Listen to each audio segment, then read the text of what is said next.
समाधि की चर्चा भी अष्टम अध्याय में था। उत्तरायण दक्षिणायन की चर्चा हम लोगों ने कर लिया था अष्टम अध्याय में। आज हम लोग शुरू करेंगे नवम अध्याय से। नवम अध्याय का नाम है राज विद्या राजगुह्य योग। राज विद्या राजगुह्य योग।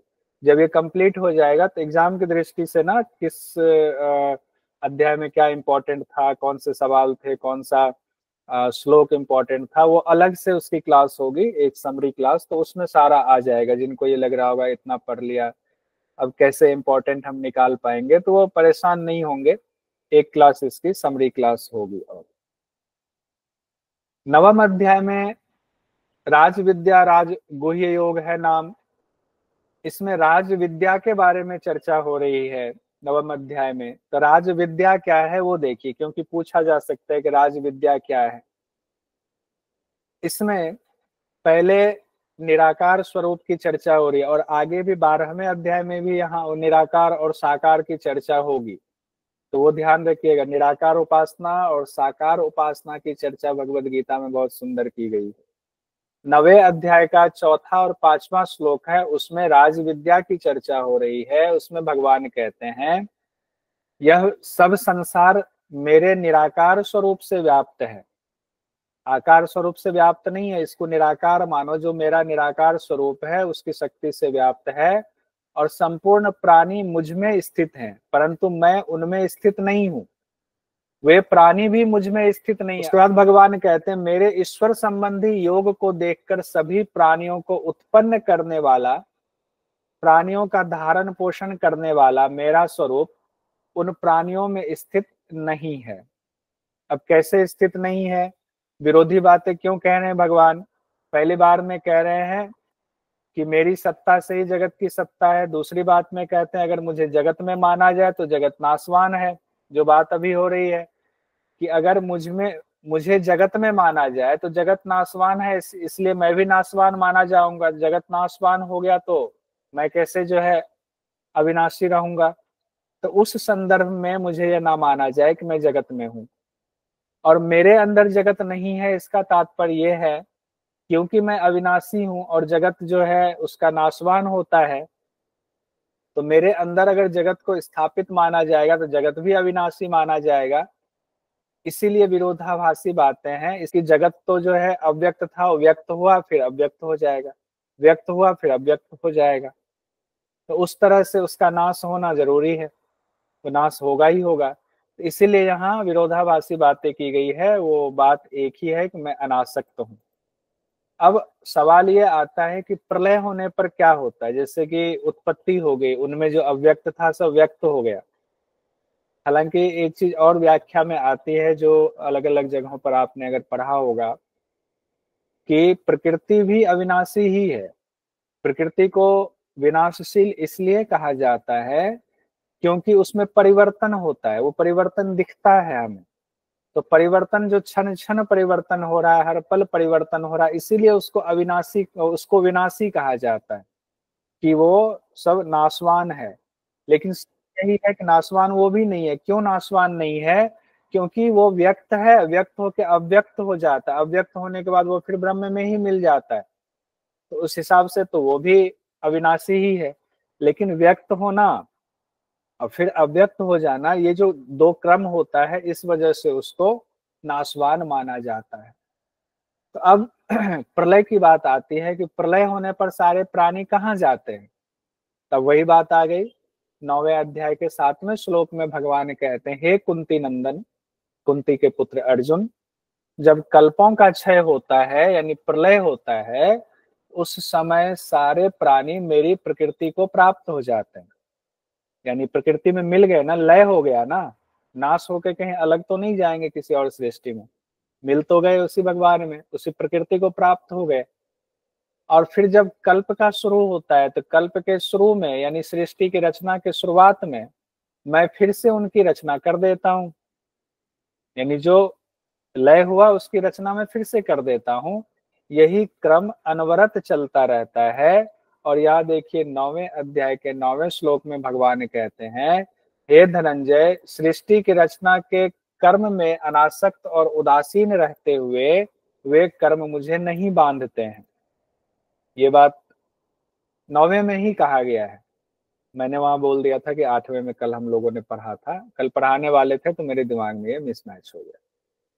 तो यहाँ कहते हैं कि सृष्टि की रचना का क्रम तो मैं लगातार कर रहा हूँ, मेरा कर्म जो है रुक ही नहीं रहा है, ये क्रम चल रहा है और मेरे कर्म के द्वारा हो रहा है, ये कर्म है। लेकिन ये कर्म क्या है? अनासक्त और उदासीन है। वे कर्म मुझे इसलिए नहीं बांधते क्योंकि मैं अनासक्त और उदासीन होकर करता हूँ। इसीलिए अर्जुन को भी कह रहे हैं कि तुम भी अनासक्त और उदासीन होकर के कर्म करो। उसके बाद भगवान कहते हैं 19वें श्लोक में, हे अर्जुन, मैं ही सूर्य रूप से तपता हूं, मैं ही जल को ग्रहण करता हूं, उसी जल को फिर वर्षा के रूप में जमीन पर गिराता हूं। अमृत और मृत्यु और सत और असत मैं ही हूं। यानी अमृत भी मैं हूं, मृत्यु भी मैं हूं, सत भी मैं हूं, असत भी मैं हूं। सत का मतलब जो तीनों कालों में एक समान रहता है, एक समान अवस्था में रहता है, उसको सत कहा जाता है। असत होता है जो भूतकाल में अलग है, वर्तमान काल में अलग है, भविष्य काल में अलग होगा, इसलिए उसको असत कहा जाता है। तो प्रकृति असत है क्योंकि अभी प्रकृति व्यक्त है वर्तमान में, अब भूतकाल में जो है वो तो अव्यक्त वाली स्थिति में चला गया, भविष्य में हो सकता है फिर अव्यक्त हो जाए, इसीलिए उसको असत कहा जाता है। असत का मतलब ये नहीं होता कि झूठा है, असत का अर्थ झूठा नहीं होता है। और जो जगन मिथ्या वाली बात आती है, जो हम लोगों ने पढ़ा हुआ है उपनिषद में, बृहदारण्यक उपनिषद में भी जगन मिथ्या वाली बात, तो जगन मिथ्या का मतलब झूठ नहीं है, मिथ्या का मतलब है कि परिवर्तनशील है। परिवर्तनशील मतलब क्षण क्षण बदल रहा है, भूत वर्तमान भविष्य में तीनों कालों में उसकी स्थिति अलग अलग होती है, इसीलिए उस संदर्भ में उसको जगत मिथ्या कहा जाता है, उसी संदर्भ में इसको असत कहा जाता है। असत का मतलब ये नहीं कि असत हो गया तो झूठ हो गया, असत्य नहीं है, असत है, असत। अब भगवान सकाम कर्म करने वालों की गति के बारे में कहते हैं 9वें अध्याय के 20वें और 21वें श्लोक में, कि तीनों वेदों में कहे गए जो सकाम अनुष्ठान बताए गए हैं, जिसको हम लोग अनुष्ठान करते हैं सकाम भाव से, हमें इसकी प्राप्ति हो जाए, ये करे तो उसकी प्राप्ति हो जाए, वो करे। अनुष्ठान करने वाले और सोमरस को पीने वाले पाप रहित मनुष्य यज्ञों के द्वारा, देखिए यहाँ शब्द कहा गया पाप रहित, क्योंकि वेद के हिसाब से जो चल रहा है, वेद के हिसाब से भले ही सकाम कर रहा है लेकिन है पुण्य आत्मा वो, क्योंकि वो अच्छे कर्म कर रहे हैं।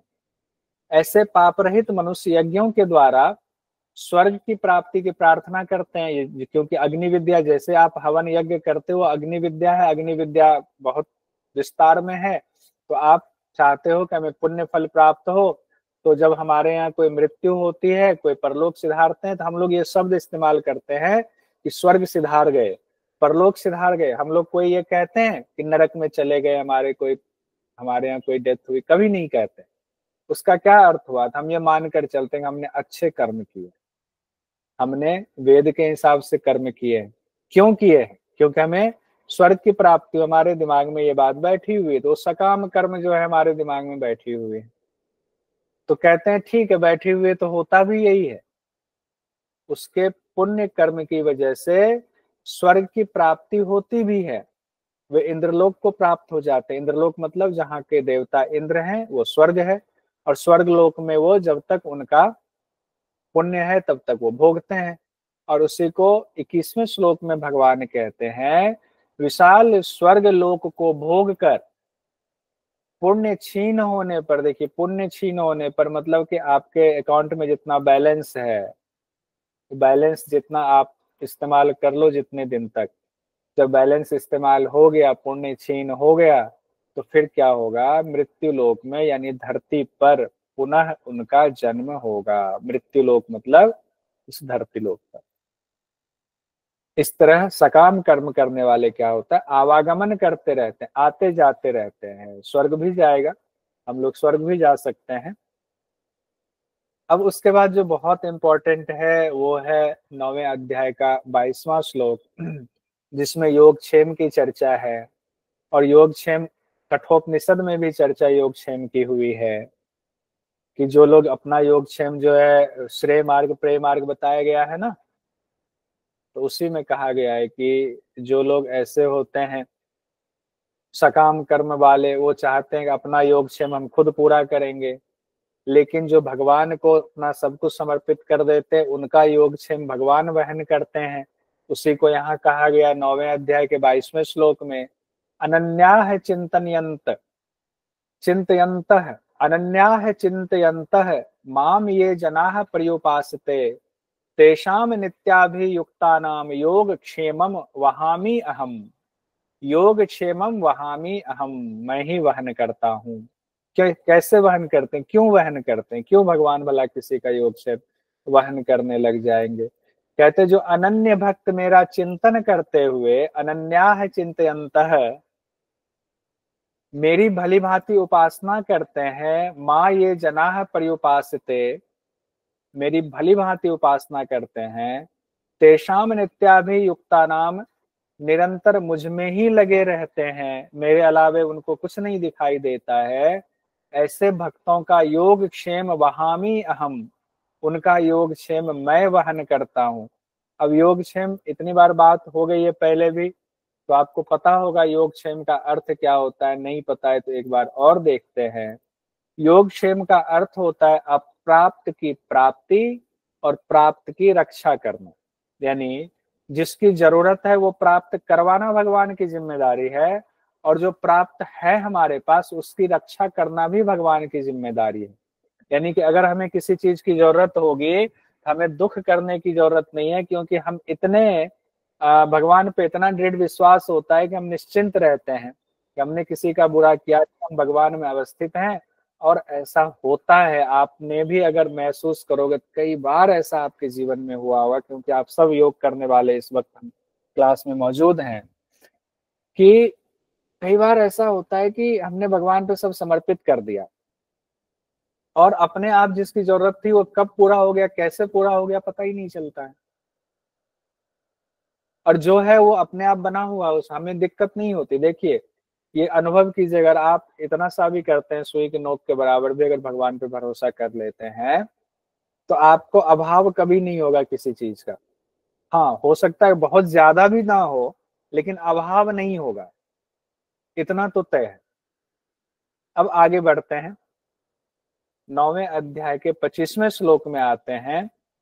जो देवताओं का पूजन हम लोग करते हैं, अलग अलग देवताओं का, उसके बारे में भगवान कहते हैं। एक तो देवताओं का पूजन ऐसे होता है कि अगर हमें पता है, जैसे कि अब भगवत गीता में हमने पढ़ा इतना, कि भगवान जो ब्रह्म है, जो ओंकार है, अक्षर मान लो या भगवान श्री कृष्ण मान लो, कि उन्होंने ही पूरे सृष्टि की रचना की है। और उन्होंने, चौथे अध्याय में बात हुई थी ना, कि सूर्य को ज्ञान दिया, तो अर्जुन ने पूछा आप कैसे आ गए, आप तो अभी पैदा हुए, तो आप कैसे जो है जा करके सूर्य को ज्ञान दे दिया? तो उन्होंने कहा शरीर रूप में तो मैं हर युग में पैदा होता हूँ। तो शरीर रूप में भले ही पैदा हुए हैं, लेकिन पूरी सृष्टि की रचना उन्होंने ही की है। अब इस रहस्य को जब हम समझ गए, या आप भी समझ गए, अब जब भी आप किसी भी भगवान की पूजा करें, किसी भी देवी और देवता की पूजा करें, तो एक प्रार्थना है मेरी, उसमें क्या कीजिएगा, पूजा करते समय भाव लाइएगा कि देवता आप ही देव हो, आप ही देवी, आप ही दुर्गा माँ हो, सब कुछ हो, लेकिन आप शक्ति उन्हीं की हो, आप साक्षात परब्रह्म रूप में हो। आप कनेक्शन सीधे परब्रह्म से जोड़ करके तब उनकी उपासना कीजिए, और उनसे कुछ मांगिए मत। जनरली होता है, हम मांगते हैं, पंडित जी भी पूजा कराते हैं, संकल्प दिलाते हैं, संकल्प कीजिए क्या मन में है, कि अच्छा घर मिल जाए, नौकरी मिल जाए, अच्छी पत्नी मिल जाए, और क्या क्या चाहिए, पिताजी की तबीयत ठीक हो जाए, कुछ मत मांगिए, और किसी को बताइए भी मत, क्योंकि संकल्प तो मन से ले रहे हैं। तो संकल्प मन से लीजिए, हे प्रभु जो अच्छा हो मेरे लिए वो आप करो, मुझे नहीं पता, मैं तो बस आप में खोया हुआ, आप ही में हूँ, आप जो जो देंगे, बुरा भी तो भी अच्छा, नहीं भी तो भी अच्छा, सब कुछ आप ही में, ऐसा संकल्प ले लीजिए। पंडित जी बोलेंगे संकल्प ले लिया जी, ले लिया, तो वो बोलेंगे फिर अपना कि संकल्प आपकी भगवान पूर्ति करे। लेकिन अगर आप ये घर वालों को बता देंगे कि हमने संकल्प में ये वाली बात कही थी, तो घर वाले फिर नाराज हो जाएंगे, इतना पूजा कराया, भगवान से मांग ही लेना था कुछ। तो संकल्प जो ले रहे हैं इस तरह का अनासक्त संकल्प, उसकी चर्चा भी मत कीजिए किसी से। और जब देवता की पूजा कीजिए तो ब्रह्म स्वरूप मान के ही उनकी पूजा कीजिए। अब देखिए आगे कहते हैं कि जो ऐसा नहीं मानता, जो मानता नहीं इंद्रदेव है तो बस इंद्रदेव ही सीमित है, जो शंकर भगवान है तो बस शंकर भगवान तक ही सीमित, उतना ही देंगे, जो कुबेर भगवान है उतना ही, चंद्रमा है तो उतना ही हमें जो देंगे, बस जो हमें प्राप्ति होगी। कहते हैं अगर इस तरह का भाव है तो देवताओं का पूजन करने वाले तो देवताओं को ही प्राप्त होते हैं, उतना तक ही रहेगा आपका। पितरों का पूजन करने वाले पितरों को प्राप्त होंगे, भूत प्रेत का जो पूजन करता है भूत प्रेत को प्राप्त होंगे, लेकिन जो मेरा पूजन करता है मुझे ही प्राप्त होते हैं। अब देखिए दायरा, आपके पास ऑप्शन है तो आप क्यों जो है छोटा ऑप्शन चुनेंगे? अगर आपके पास ये है कि आप फरारी खरीद सकते हैं, ऑप्शन है, तो आप क्यों स्कूटी खरीदेंगे? क्यों आप छोटी कार खरीदें? आप लीजिए फरारी, क्या दिक्कत है? तो भगवान जो है वो तो अभूतपूर्व है, इतना अनंत शक्ति वाले हैं, तो क्यों फिर जो है हम देवताओं में से कुछ मांगने में लगे हुए हैं। 9वें अध्याय के 26वें श्लोक में भगवान कहते हैं, जो भक्त फल फूल पत्र मुझे अर्पित करते हैं मैं उस उपहार को खा लेता हूँ, यानी स्वीकार कर लेता हूँ। अगर आप ब्रह्म स्वरूप मान करके देवता को भी कुछ चढ़ाते हैं तो भगवान खाते हैं उनको। पर ब्रह्म, ब्रह्म जो जिनकी बात हो रही है, अक्षर ब्रह्म, उन तक पहुंच रही है वो सारी चीजें। उसके बाद भगवान 9वें अध्याय के 27वें श्लोक में कहते हैं, इसलिए हे अर्जुन, तुम जो कुछ भी भोजन करते हो, जो कुछ भी यज्ञ करते हो, जो कुछ भी दान करते हो, जो कुछ भी तप करते हो, सब मुझे अर्पित कर दो। अब यहाँ पर भाव आता है, लोग कहते हैं ना कि शाकाहारी मांसाहारी से क्या फर्क पड़ता है। तो आप जब भगवान को मानने लग जाते हैं, आपकी श्रद्धा बढ़ने लग जाती है, अपने आप आपका भोजन जो है सात्विक होता चला जाता है। उसके लिए अलग से करने की जरूरत नहीं पड़ती, आपका भोजन अपने आप सात्विक होता है। और जब आपका ये भाव हो जाता है कि हमें सब कुछ उन्हीं को अर्पित करना है, भगवान ने गीता में अर्जुन को कहा है, और मैं अपने आप को अर्जुन मानता हूँ, और मैं मानता हूँ कि मैं ही अर्जुन हूँ और भगवान मुझे ही ज्ञान दे रहे हैं, तो मैं जो भी भोजन करूंगा ये मान करके कि हम वो भोजन भी भगवान के लिए कर रहे हैं, उन्हीं को प्रसाद चढ़ा रहे हैं। जो कर्म कर रहे हैं भगवान के लिए कर रहे हैं, यज्ञ मतलब कर्म कर रहे हैं। जो किसी को दान करते हैं तो भगवान के लिए ही करते हैं, तपस्या कर रहे हैं, कर्तव्य कर रहे हैं, भगवान के लिए ही कर रहे हैं, सब भगवान को अर्पित है। तो आप सुई के नोक के बराबर भी आपसे बेईमानी नहीं हो सकती, आपसे गलत भोजन नहीं हो सकता है, आपसे अकर्तव्य नहीं हो सकता है, आपके उस कर्तव्य में आसक्ति नहीं हो सकती है, अपने आप वो अनासक्त हो जाएगा। अनासक्त, अब सवाल होता है ना हम अनासक्त कैसे हो जाएं? तो ये जो 9वें अध्याय का जो 27वां श्लोक है ना, ये आपको अनासक्त बनाने के लिए ये भाव अति उत्तम है। बस इसका पालन कीजिए, आप अपने आप अनासक्त होते चले जाएंगे, एक दिन में नहीं, करते करते करते करत करत अभ्यास से। अभ्यास वैराग्य की बात हम लोगों ने पढ़ा था। 28वें श्लोक में 9वें अध्याय के भगवान कहते हैं, ऐसा करने से कर्म बंधन से, शुभ अशुभ सभी कर्मों के फल से तुम मुक्त हो जाओगे, तब तुम मुक्त होकर मुझे प्राप्त हो जाओगे। देखिए कह दिया भगवान ने अगले ही श्लोक में कि कर्म बंधन फिर नहीं लगेगा। क्यों नहीं लगेगा? ऐसा इसलिए थोड़ी नहीं लगेगा कि भगवान को समर्पित कर रहे हो, कोई मर्डर करके भगवान को समर्पित कर दे तो कर्म बंधन में बंधेगा। तो ये सवाल अक्सर आता है कि क्या हम मर्डर करके, गलत कर्म करके भगवान को समर्पित कर दे तो हम बच जाएंगे? ये तो बात ही नहीं हो रही है, वहां कर्म करने की बात हो रही है। और कर्म का अर्थ ही है कि वेद शास्त्र में जो, वेद शास्त्र निहित जो कर्म है, जो श्रुति में जो कर्म कहा गया उस कर्म को करना, और जो निषिद्ध कर्म कहा गया है, निषिद्ध कर्म को करेंगे तब तो, और भगवान को समर्पित कर रहे हैं तब तो और भी आप बड़े पापी हैं, तब तो और ज्यादा आपको जो है भोग भोगना पड़ेगा, गलत भोग भोगना पड़ेगा, पाप कर रहे हैं आप। तो हमें करना है, सुकृत कर्म की बात हो रही है, सुकृत कर्म कर रहे हैं वो भी अनासक्त हो गए तो कर्म बंधन नहीं बांधेगा। उसके जो भी शुभ अशुभ, अगर उसमें गलती से अशुभ कुछ हो भी गया तो उसके फल से भी मुक्ति मिल जाती है। तब भगवान कहते हैं तुम मुझे ही प्राप्त हो जाओगे, क्योंकि सब मुझे अर्पित कर दिया तुमने। 9वां अध्याय इंपॉर्टेंट हम लोगों ने यहाँ तक देख लिया। अब 10वें अध्याय में आते हैं। 10वां अध्याय का नाम है विभूति योग। 9वें अध्याय का क्या नाम था? राज विद्या राजगुह्य। राज विद्या राजगुह्य योग। राज विद्या 9वां था राज विद्या राजगुह्य योग, 10वां है विभूति योग। और 11वां अध्याय विभूति योग के बाद है विराट स्वरूप जो भगवान ने दिखाया है, वो 11वां अध्याय है। ऐसे 2-3 भी याद रखेंगे ना तो उससे आगे पीछे का आसानी से याद हो जाएगा। याद कराने वाला भी रह जा रहा है, इसको भी याद करवाना है। तो 10वां है विभूति योग। भगवान अर्जुन से कहते हैं कि मैं जो प्रकट हुआ हूं इसको ना देवता जानते हैं ना महर्षि जानते हैं। क्यों नहीं जानते हैं?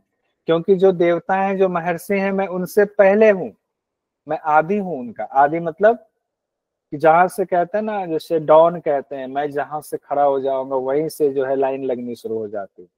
तो पहला कौन हो गया? वो। तो अब बस ये एक थोड़ा सा उसके लिए कह रहा हूं, इसको दूसरे संदर्भ में नहीं लेंगे। भगवान कहते हैं कि सबसे पहले तो मैं हूं, आदि मैं हूं, सब तो उत्पन्न मुझसे हुआ, तो मुझे कैसे जान सकता है? अगर हम कहें कि अपने पिताजी को, हम पिताजी के बारे में सब कुछ जानते हैं, तो ऐसा नहीं है, ये झूठ है, झूठ है, झूठ है।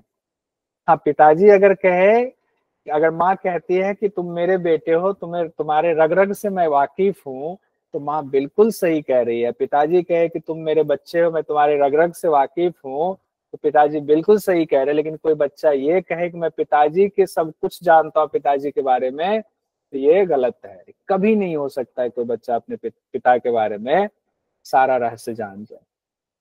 उसी को इस तरह से भगवान कहते हैं कि क्यों नहीं जान रहे हैं महर्षि और देवता भी मेरे रहस्य को, मेरे प्रकट होने के कारण को? क्योंकि मैं तो उनसे पहले हूं, मैं आदि हूं। उनका आदि मतलब मैं उनका कारण हूं, मुझसे वो उत्पन्न हुए हैं, सबसे पहले मैं आया हूं। उसके बाद चौथे और 5वें श्लोक में भगवान कहते हैं बुद्धि, ज्ञान, असम्मोह, क्षमा, सत्य, दम, शम, सुख, दुख, उत्पत्ति, विनाश, भय, अभय, अहिंसा, समता, संतोष, तप, दान, यश और अपयश। ये 20 भाव बताए गए हैं, 20 भाव हैं। प्राणियों के जो सारे भाव हैं मुझसे ही होते हैं, यानी 20 भाव की चर्चा हो रही है। इसको जानबूझ करके हमने लिखा हुआ है, अगर आ जाए एग्जाम में कि भगवत गीता में प्राणियों के कितने भाव की चर्चा है, तो ध्यान रखिए कि भगवत गीता के 10वें अध्याय में प्राणियों के 20 भाव की चर्चा है। कितने भाव हैं? 20 भाव। कौन कौन से हैं? एक बार फिर से रिपीट कर लेते। बुद्धि, ज्ञान, असम्मोह, क्षमा, सत्य, दम, शम, सुख, दुख, उत्पत्ति, विनाश, भय, अभय, अहिंसा, समता, संतोष, तप, दान, यश और अपयश। ये 20 भाव कहे गए हैं। एग्जाम की दृष्टि से कहीं नोट कर लीजिएगा, 20 भाव की चर्चा। और याद करना कोई बहुत मुश्किल नहीं है। बुद्धि है, बुद्धि से ज्ञान, असम्मोह, क्षमा, सत्य है, उसके बाद दम, सम है, सीक्वेंस में बैठ जा रहा है, सुख दुख सीक्वेंस में बैठ रहा है, उत्पत्ति विनाश सीक्वेंस में बैठ रहा है, भय अभय बैठ रहा है सीक्वेंस में, अहिंसा समता बैठ रहा है, उसके बाद संतोष और तप है, संतोष बैठ रहा है, तप और दान बैठ रहा है, यश और अपयश बैठ रहा है। बीच में एक आध ब्रेक हो रहा है, लेकिन ज्यादातर जोड़े में जो है पता चल पा रहा है। अब छठे श्लोक में 10वें अध्याय के भगवान और बात कह रहे हैं। 20 भाव तो उन्होंने कह दिया, अब छठे श्लोक में 25 मानस पुत्र की चर्चा कर रहे हैं अपने, कि मेरे मन से ही 25 पुत्र कैसे पैदा हो गए। जो मेरे 25 मानस पुत्र हैं उसके बारे में सुनो। कहते हैं जिनकी संसार में ये संपूर्ण प्रजा है, यानी जो संपूर्ण प्रजा है उस प्रजा में हम भी हैं, आप भी हो। तो हम आप प्रजा हैं, तो हम आप जो हैं वो किनसे निकले हैं? तो कहते हैं 7 महर्षि, उनसे भी पहले हुए 4 सनकादि, 14 मनु, तो इस तरह से हो गए 25। 7 महर्षि, सप्तर्षि, 4 सनकादि 11 और 14 मनु, 11 14 25, जो कि मेरे मन से पैदा हुए। भगवान ये बात कह रहे हैं, मन से पैदा हुए, यानी मानस पुत्र हो गए, मन से पैदा हुए मानस पुत्र भगवान के। मुझ में भाव रखने वाले हैं ये 25 के 25, और तुम सब जो जितने भी हो सब इन्हीं के संतान हो। एक तरह से भगवान तो खुद हमारे पूर्वज हो गए ना, दादा कहें, परदादा कहें, छेरदादा कहें, जो भी कहें, तो हमारे पूर्वज हो गए। एक ही शब्द इस्तेमाल कर लें, हमारे पूर्वज हैं, भगवान के मानस पुत्र हैं और उनकी प्रजा हम हैं। तो इस तरह से अगर आ जाए एग्जाम में कि भगवान के 25 मानस पुत्र की चर्चा कहाँ पर की गई है, तो 10वें अध्याय के 6ठे श्लोक में भगवान ने 25 मानस पुत्र की चर्चा। अगर एग्जाम में दूसरे तरीके से आए 25 मानस पुत्र में किन किन की गणना होगी, तो 7 महर्षि, 4 सनकादि, 14 मनु। ये भी इस तरह से लिखे। एग्जाम में कोई ठिकाना नहीं कैसे क्वेश्चन पूछ दे, एग्जामिनर के ऊपर डिपेंड करता है। पूछ दे, आप कहोगे हमने पढ़ा तो था लेकिन ये तो समझ में नहीं आया 25 मानस पुत्र को अलग अलग डिफाइन करना हो। 7 महर्षि, 14 सनकादि, 4 सनकादि, 14 मनु। अब 10वें श्लोक में बुद्धि योग शब्द आया हुआ है। अब मैं अपनी तरफ से मैंने कोशिश की एक एक श्लोक को देख करके जहां भी कोई शब्द ऐसा हो जो बिल्कुल अलग हो तो उस श्लोक को जरूर रख ले। अब 10वें अध्याय के 10वें श्लोक में बुद्धि योग एक शब्द आया हुआ है। कहते तेषाम सतत युक्तानाम भजताम प्रीति पूर्वकम ददामि बुद्धि योगाम तम येन माम उपयांति ते। जो नित्य निरंतर मुझ में लगे रहते हैं, प्रेम पूर्वक मेरा भजन करने वालों को मैं बुद्धि योग देता हूं। जो मुझ में लगे हुए हैं, प्रेम पूर्वक मेरा भजन करने वाले हैं, उनको मैं क्या देता हूं? ददामि बुद्धि योगम, उनको मैं बुद्धि योग देता हूं। क्यों देता हूं? तम ये न माम उपयांति ते, जिससे वो मेरी प्राप्ति कर पाए, जिससे उनके अंदर मेरी प्राप्ति हो जाए। बुद्धि योग देंगे तो अच्छा योग करेगा, कर्म योग करेगा, तो उनमें जो है मेरी प्राप्ति हो, इसलिए मैं बुद्धि योग देता हूँ। इसको भी नोट कर लीजिएगा। अभी तक ये क्वेश्चन यहाँ से आया नहीं है, लेकिन क्या पता बुद्धि योग दे दे, पूछ दे किनको देते हैं बुद्धि योग। तो नित्य निरंतर मुझ में जो लगे रहते हैं, प्रेम पूर्वक मेरा भजन करते हैं, उनको देते हैं। 2 बातें ये हो गई। और देने से क्या होता है? तो उनको मेरी प्राप्ति हो जाए, इसलिए देते हैं बुद्धि योग। ये इंपॉर्टेंट में नोट कर लीजिएगा कहीं पर। इसके बाद अर्जुन भगवान से कहते हैं मैं आपको जान गया, सारी बातें जान गया, आप बिल्कुल सही कह रहे हैं, मैं नहीं मानता हूं कि आप सिर्फ शरीर रूप में हैं।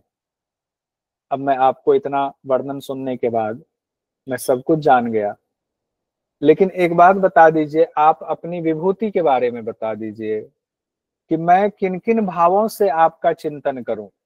जब विभूति पता हो तो भाव आएगा मेरा, उस भाव से मैं करूंगा। अब मैं दुर्योधन में तो आपका चिंतन नहीं करूंगा, मैं जो गलत आदमी है उसमें तो आपका, दुशासन में जो चीरहरण किया उसमें तो आपका चिंतन नहीं करूंगा। तो अपनी विभूति का वर्णन कीजिए कि मैं किन किन भावों से आपका चिंतन करूं। तो भगवान कहते हैं अदिति के पुत्रों में मैं विष्णु हूं, प्रकाशवान वस्तुओं में मैं किरणों वाला सूर्य हूं, मरुतों का तेज हूं, नक्षत्रों का अधिपति चंद्रमा हूं, वेदों में मैं सामवेद हूं, देवताओं में मैं इंद्र हूं। मतलब जो भी विशेषता है, पहले भी एक बार ये बात आई थी, अब यहाँ विभूति में तो और भी उसको और विस्तृत बताया गया। देवताओं में इंद्र हूं, और इंद्रियों में मैं मन हूं, मन इंद्रियों का स्वामी कहा जाता है। प्राणियों में मैं चेतना हूं, प्राणी है, अगर चेतना ही नहीं है तो प्राणी डेड हो जाता है। रुद्रों में मैं शंकर हूं, यक्ष राक्षसों में मैं कुबेर हूं, पर्वतों में मैं सुमेरु हूं, पुरोहितों में मैं बृहस्पति हूं, सेनापतियों में मैं कार्तिकेय हूं, देवताओं के सेनापति कार्तिकेय जी को माना जाता है।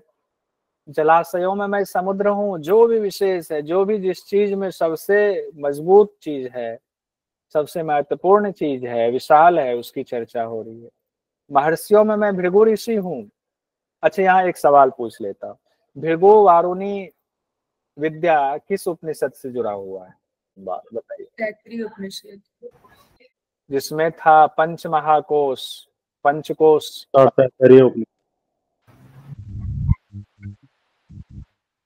बताइए। तैत्तिरीय उपनिषद। तैत्तिरीय उपनिषद में। ठीक है, बहुत बढ़िया। सनी जिनका तैत्तिरीय उपनिषद, देव जी ने कहा विमल जी के तैत्तिरीय।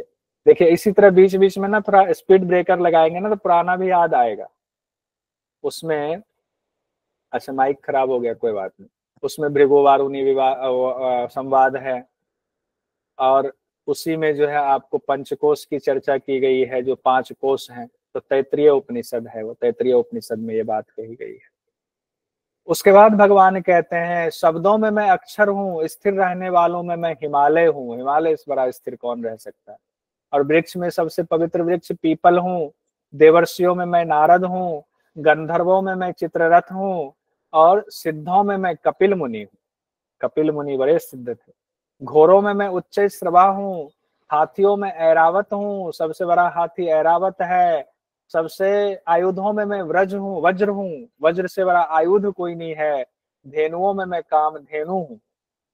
संतान उत्पत्ति हेतु मैं कामदेव हूँ। सर्पों में मैं वासुकी हूँ।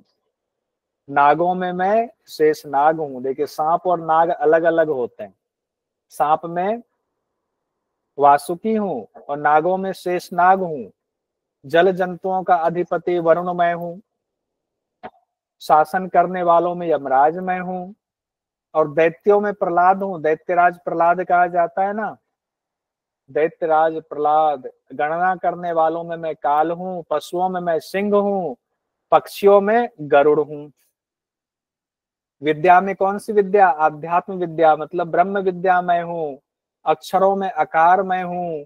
और समासों में द्वंद्व समास मैं हूँ। द्वंद्व समास को बड़ा महत्वपूर्ण कहा गया है। इस तरह मेरी दिव्य विभूतियां अनंत हैं। ये तो कुछ विभूति के बारे में भगवान यहाँ पर चर्चा कर रहे हैं। उसके बाद भगवान आगे कहते हैं 12 महीनों में मैं मार्गशीर्ष हूँ। मार्गशीर्ष को सबसे पवित्र महीना माना गया है। यहाँ 12 जो महीना होता है हिंदी का, उसमें मार्गशीर्ष वाला महीना मैं हूँ। मार्गशीर्ष को और हिंदी में कुछ कहा जाता है क्या? देखिए माघ अलग है, मार्गशीर्ष अलग है। अगहन को ही मार्गशीर्ष कहते हैं। मार्गशीर्ष के बाद पौष आता है, फिर माघ, फिर फागुन आता है। तो 12 महीनों में मार्गशीर्ष हूं मैं, ये भगवान कहते हैं। 6 ऋतुओं में मैं वसंत ऋतु हूँ। और वृष्णिवंशियों में वसुदेव पुत्र मैं हूँ। जो अभी मैं हूँ वसुदेव पुत्र हूँ। वृष्णिवंश कहा गया है वहां पर। पांडवों में अर्जुन मैं हूँ। अर्जुन को ये क्या, तुम जो है वो मैं ही हूँ तुम। और मुनियों में वेद व्यास मैं हूँ। कवियों में कवि शुक्राचार्य मैं हूँ। कवियों में शुक्राचार्य की तुलना की जा रही, शुक्राचार्य मैं हूँ। इस तरह मेरी दिव्य विभूतियां अनंत हैं। मैंने सिर्फ संक्षेप में ये बात कहा है। जो जो ऐश्वर्य युक्त है, जो जिसमें जो ऐश्वर्य वाली चीज है, शोभा युक्त चीज है, बलयुक्त प्राणी और पदार्थ है, उसको तुम मेरे ही तेज के अंश से उत्पन्न हुआ समझो। पूरी बात यहाँ कह दी है भगवान ने। उसके बाद 10वें अध्याय के 42वें श्लोक में भगवान कहते हैं, हे अर्जुन, इस तरह बहुत सी बातें जानने की कोई आवश्यकता नहीं है। जबकि मैं अपने किसी एक अंश से ही संपूर्ण जगत को व्याप्त करके स्थित हूँ, तो तुम सारी बात कैसे जान सकते हो? तुम मेरे एक अंश में जो संपूर्ण ये ब्रह्मांड व्याप्त है, संपूर्ण जगत व्याप्त है, उसमें तुम्हारी स्थिति क्या है? धूल के कण के बराबर है। और तुम मेरी पूरी स्थिति जानने की क्या जरूरत है? तुम्हें आवश्यकता ही नहीं है। यानी अनंत ब्रह्मांड मेरे किसी एक अंश में स्थित है और उसमें तुम एक अंश हो। अब यहाँ कुछ सवाल देख लेते हैं। भगवत गीता के अनुसार भगवान वेदों में कौन से वेद हैं, ये भी कुछ आ सकता है। तो सामवेद कहा गया। ऋतुओं में कौन से ऋतु उन्होंने कहा है? वसंत ऋतु। महीना में कौन सा महीना? मार्गशीर्ष का महीना। हाथियों में कौन से हाथी? ऐरावत हाथी। देवताओं में खुद को क्या बताते हैं? इंद्र बताते हैं। ऋषियों में क्या बता रहे हैं? मुनियों में क्या बता रहे हैं? मुनियों में कपिल। कपिल मुनि बता रहे हैं। तो विभूतियों की चर्चा एक दो बार पढ़ लीजिएगा तो कोई भारी नहीं है, तुरंत याद आ जाएगा। जो अचल है, स्थिर है, उसमें हिमालय हूँ, इस तरह से कहा गया। तो 10वें अध्याय में ये चर्चा है। अब 11वां अध्याय आज रहने देना पड़ेगा, क्योंकि 10 बजने वाले हैं, 5 मिनट बचा है, 5 मिनट में होगा नहीं। तो 11वां अध्याय फिर आज भी रह गया, क्योंकि शुरुआत में थोड़ी बातचीत हो गई तो ये रह ही गया और इसको रह नहीं देते।